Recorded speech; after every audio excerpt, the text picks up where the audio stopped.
What a difference a day makes. Welcome Simon's Trading Channel. Thank you for joining me for another one of my videos. Let's go straight on with the price action analysis.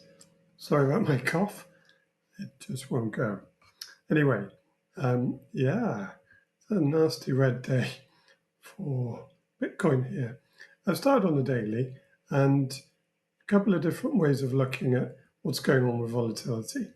So you can see this is the BBWP, right? BBWP is Bollinger Bandwidth percentile.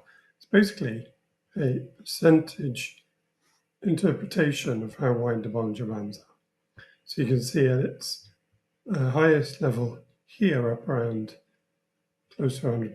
This is where the Bollinger Bands were the widest. And then it's narrowed in. Oh, sorry, the value has come down. That reflects the Bollinger Bands narrowing in and volatility compressing. And as of yesterday, there was some volatility expansion. But it looks like today, as it just said, hold on, we're not going to the moon yet. And indeed, that you can see the white line is just a moving average. You can see the BBWP making an abrupt about turn. Now, what's significant to that? Well, not too much at the moment. And I would suggest really that it just means this daily low volatility is going to keep going for a while longer. The kind of line in the stand for the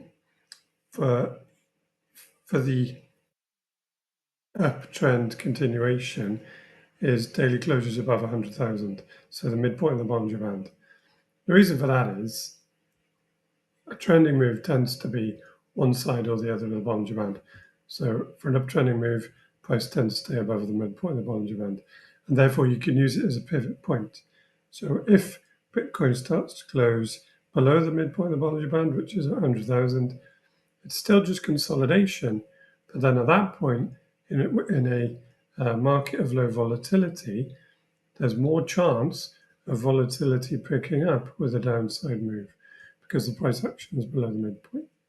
So I think for now, Bitcoin's okay. Don't want to see daily closures below 100,000.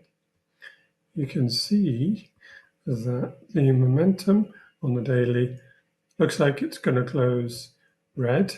It's basically been sideways for ages because I doubt that Bitcoin's going to close above 105 and change in the next 2 hours.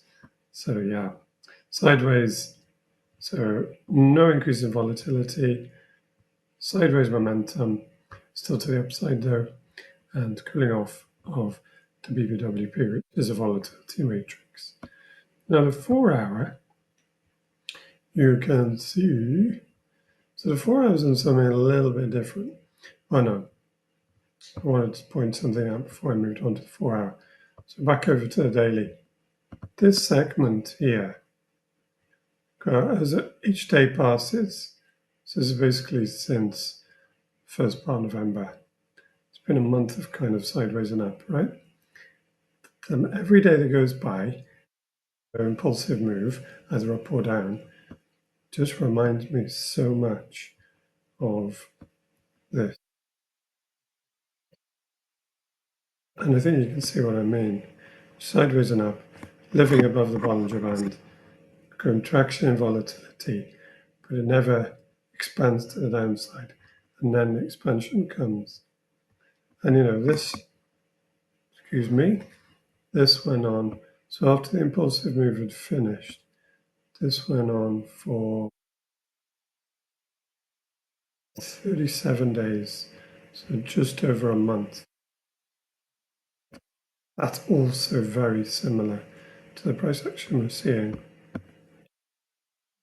Fast forward, 37 days is roughly, well, it's already at about the same time period. So over a month of that slow burn to the upside. I still think is likely to be volatility expansion to the upside before volatility expansion to the downside. And why do I think that? Well, trend is your friend. and the momentum indicator is still to the upside. So there's more evidence for a volatile move to the upside than a volatile move to the downside. Doesn't mean that the downside can't happen. It's just, in my opinion, more likely to go to the upside. Now on the 4-hour, what you can see is the same kind of thing. But what's been going on here is despite this sequence of higher lows, which there still are, and even if Bitcoin comes back, well, for the higher lows to be negated, i.e. the 4-hour uptrend, Bitcoin's got closed back below 94.5. I think that's fairly unlikely. If it did, however, bigger pullback to come. Definitely. Maybe even to, maybe with time, even into the mid-80s. So we'll see what happens first. But during this slow burn to the upside, with higher lows the whole way on the 4-hour, you can see how volatility expanded, contracted, expanded to the downside, contracted, expansion, contraction, expansion.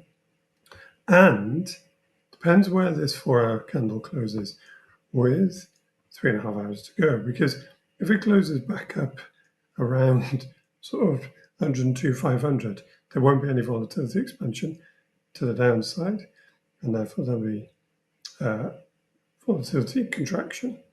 But you can see that momentum is getting close to flipping bearish on the 4-hour as the MACD gets close to the zero line. So if Bitcoin closes anywhere below 102,500, it's likely there'll be volatility expansion to the downside. And, that's not great. I would suggest that, again, 100K is a real line in the sand. It's also a support resistance level. You can see, just look at my dotted line, you can see how that's a support resistance level. 99,500 needs to be held on 4-hour and timeframes above. But if it does, then wherever the price turns up from here will be the next in a series of higher lows, and higher lows make an uptrend. So I'm not particularly worried, just like I wasn't worried here, just like I wasn't really worried here. It just keeps you on your toes. And if if in doubt, zoom out, as they all say. This is very much an uptrend. It's still intact. And yes, I think it probably will be come tomorrow. So there we are. That's the end of my video.